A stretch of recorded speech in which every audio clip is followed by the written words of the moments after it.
Oke, halo semuanya. Welcome back again to my YouTube channel in investasi kripto hari ini. Dan di video kali ini aku bakal coba membuka nasib dari Cardano Coin, dimana banyak kemarin yang mempertanyakan perkembangan dari nasibnya Cardano. Apakah masih punya harapan untuk kembali ke peringkat top ranking 1-10 atau mungkin ini awal dari kematian Cardano?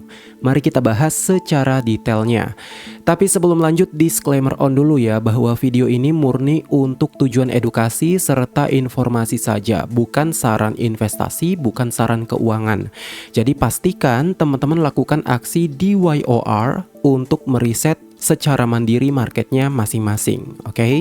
Oke, untuk itu kalau kita perhatikan per hari ini Cardano berada di peringkat sekitar 11 ya teman-teman. Jadi kemarin dia sempat bertengger di peringkat sekitar 12, tergeser oleh Leo, tapi akhirnya dia kembali lagi karena pangsa pasar dari Cardano ini lebih stabil ya dari sisi market cap-nya. Jadi dia jatuh cuman tidak yang terlalu terjal. Jadi nasibnya itu nggak seperti koin saingannya seperti Polkadot ya, dimana Polkadot itu dulu sempat masuk ke top ranking 10. Dia sempat ke top ranking 3 ya, sempat mengalahkan XRP di tahun 2021. Tapi akhirnya saat ini tergeser cukup jauh di peringkat 36 ya, karena mereka terlalu boros menggunakan dari keuangan mereka ya. Jadi perbendaharaan mereka itu benar-benar boros sekali dari Polkadot, makanya hancur-hancuran. Sementara Cardano hingga saat ini masih cukup mempertahankan posisinya antara peringkat 1 sampai peringkat 20. Ya saya sih nggak pernah melihat Cardano keluar di peringkat 20 ya. Tahun 2019 itu harga yang sedang crash banget waktu itu, tapi Cardano itu paling jauh di peringkat 16, paling jauh waktu itu. Ya seingat saya seperti itu. Jadi dia berhasil comeback ke peringkat 1-10 teman-teman. Oke, untuk itu apakah Cardano masih ada harapan atau sudah mati? Jadi Cardano sering disebut sebagai slow and steady, dimana ya bisa kita katakan sebagai ghost chain oleh kritikus karena perkembangannya yang sangat hati-hati dan researchnya itu driven sekali teman-teman. Tapi di tahun 2026 ini data memang menunjukkan Cardano jauh dari kata mati. Ya menurut analisis terkini Cardano memiliki sekitar 12.000 daily active address ya teman-teman, dan juga tentunya rankingnya itu berada di peringkat ketiga dari GitHub commits di antara semua blockchain, dan lebih dari 44 juta token holder, serta network ini itu memproses banyak sekali transaksi per hari dibandingkan data sebelumnya. Dan fokus utama 2026 adalah protokol 11 yaitu Van Rossum hard fork, di mana ini dijadwalkan di akhir bulan Juni. Dan peningkatannya dari scaling melalui Ouroboros dari Leos untuk throughput yang lebih tinggi, di mana Hydra untuk layer 2 serta Midnight untuk sidechain ya seperti untuk privasinya, dan juga governance on-chain melalui Voltaire juga semakin matang dengan delegation ratusan juta ADA ke D-Reps teman-teman. Jadi harga saat ini memang terlalu rendah ya dibandingkan dari perkembangan fundamental mereka. Ya sekitaran 0,24 sampai 0,28 sen. Fluktuasi tapi masih jauh sekali di bawah all time high tahun 2021 sekitar $3. Jadi apakah Cardano secara teknikal sudah ada potensi untuk kembali breakout? Ya tentunya dari teknikal ya signal sih belum ada ya teman-teman. Jadi dia kalau kita zoom in di sini secara price action ini belum ada keputusan, belum ada decision untuk pembalikan arah tren harga. Secara short term mungkin sudah ada untuk long posisi sementara waktu sampai ke target sekitaran harga 0,35 karena ini udah di broken resist sebelumnya, broken retest, dan bisa ada potensi terjek sedikit ke sini. Tapi bukan saran keuangan, oke? Jadi pastikan lakukan aksi DYOR. Oke, untuk itu kalau kita perhatikan kita akan masuk ke capture kedua terkait dari akumulasi besar para whale selama 1 minggu terakhir. Karena tanpa paus harga nggak akan pernah kemana-mana. Mari kita lihat dari datanya di sini. Oke, teman-teman, jadi salah satu sinyal paling bullish akhir-akhir ini adalah terkait dari akumulasi para whale. Jadi meski harga EDA ini sempat turun, tapi dompet dari para whale besar justru masih cenderung buying ya di harga murahnya, buy the dip, teman-teman. Jadi data dari sentimen dan Into the Block menunjukkan memang adanya transaksi dari whale besar, dari wallet-wallet besar ini tadi, minimal 10 juta Cardano, mencapai level tertinggi selama 4 bulan dengan total 424 wallet. Jadi dalam periode observasi yang terbaru, whale mengakumulasi ratusan juta EDA senilai puluhan juta hingga ratusan juta dolar di harga yang sangat melemah.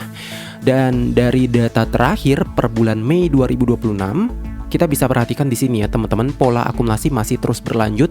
Bahkan whale menguasai sekitar 67% supply circulating. Mereka beli saat retail cenderung jual, ya klasik lah ya, whale accumulation versus dari retail distribution, dimana ini sering menjadi sinyal awal reversal jika dikombinasikan dengan katalis positif seperti hard fork dan juga ETF-nya.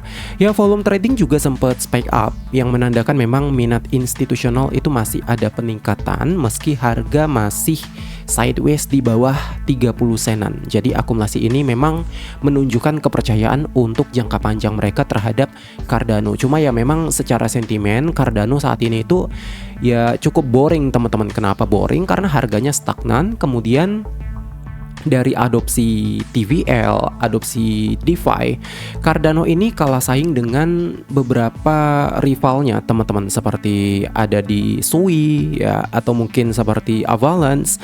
Avalanche yang menganut subnet juga saat ini sedang mengadopsi para institusi, teman-teman, untuk masuk ke teknologi mereka.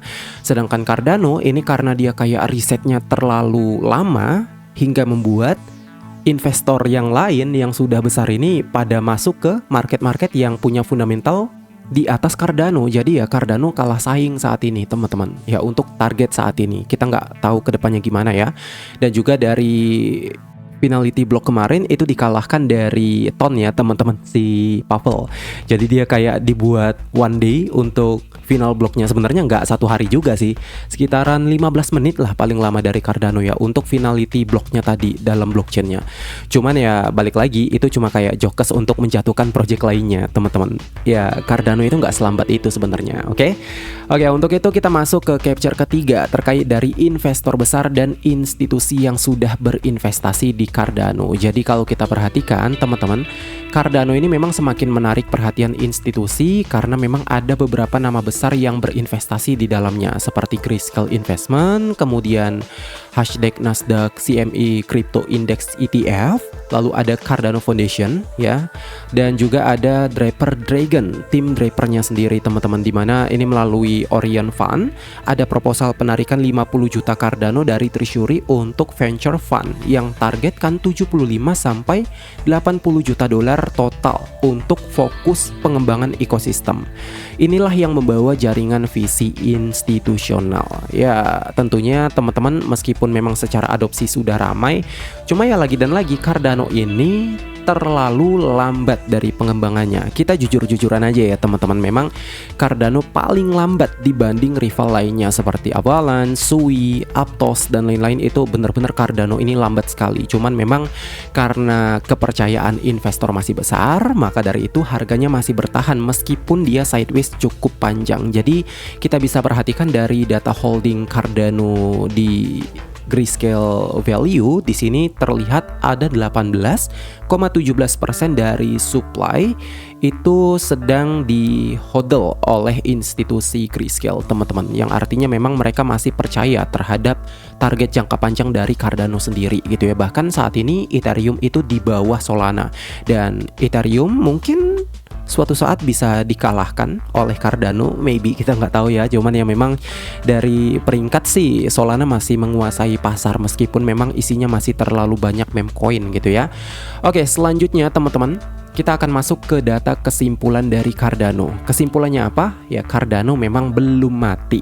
fundamentalnya memang masih solid dengan developer aktivitasnya itu masih cukup tinggi, dan upgrade besar di tahun 2026 ini membuat para whale itu tidak berhenti di situ aja. Jadi mereka terus memasukkan posisi mereka sedikit demi sedikit di Cardano Coin, dan tentunya mereka targetnya untuk jangka panjang. Jadi semisal pun harga saat ini memang terlihat atau terkesan boring ya, itu cukup wajar karena Cardano dari dulu sifatnya memang cukup membosankan sekali untuk para trader, teman-teman.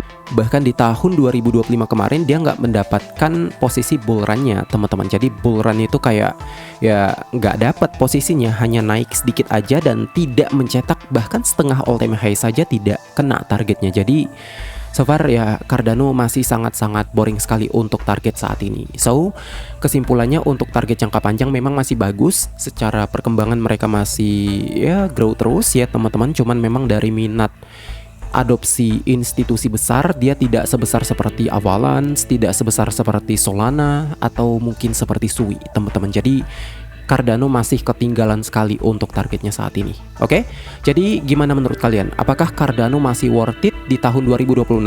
Bisa kalian tulis di kolom komentar di bawah.